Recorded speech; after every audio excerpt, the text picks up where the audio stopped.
अस्सलाम वालेकुम।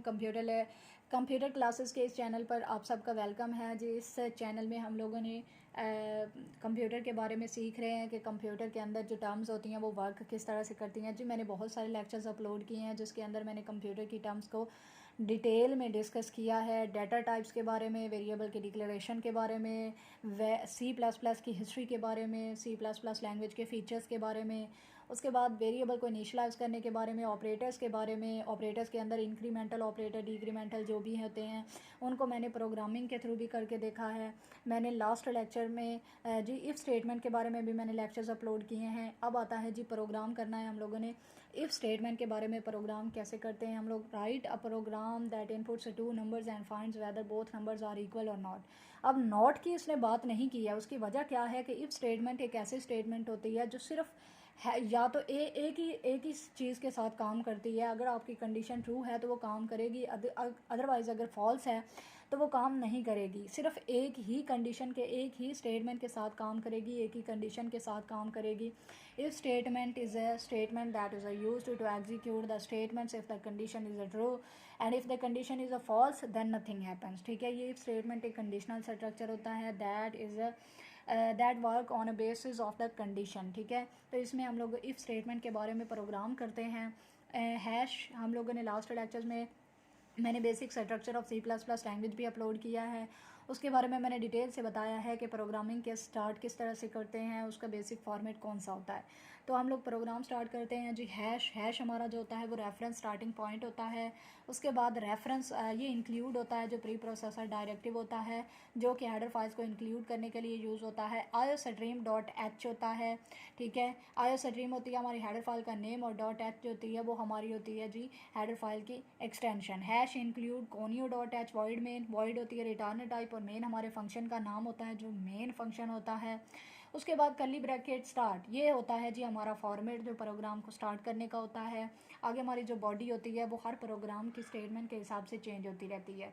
अब हम लोगों ने क्या करना है, इनपुट से 2 नंबर्स। ठीक है, 2 नंबर लेने हैं यूज़र से रन टाइम पर, क्योंकि इनपुट का मतलब ही यही होता है कि आपने यूज़र से रन टाइम पर लेने हैं।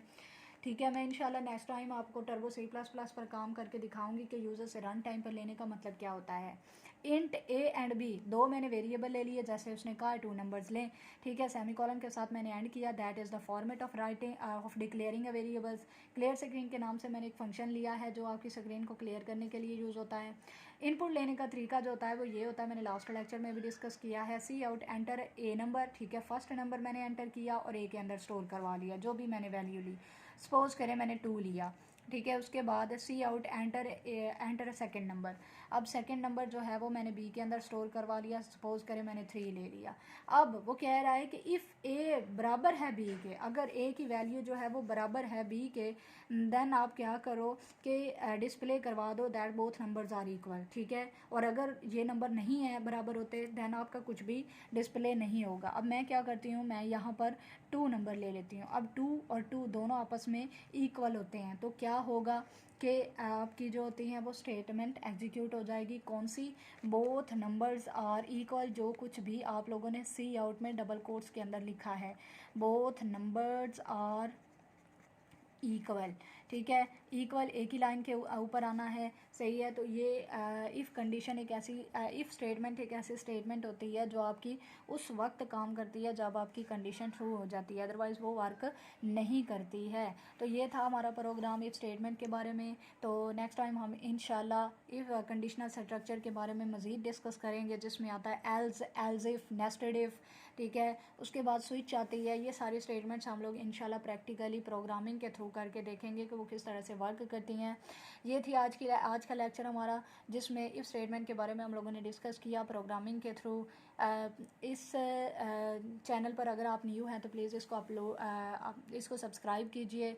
हमने जो भी वीडियोस अपलोड किए हैं उनको आप प्लीज़ देखिए, उनको लाइक कीजिए, शेयर कीजिए, और हमें अगर आपका कोई क्वेश्चन है तो कमेंट बॉक्स में प्लीज़ ज़रूर पूछिएगा और सब्सक्राइब ज़रूर कीजिएगा please. And thank you so much for watching this video. अल्लाह हाफिज़।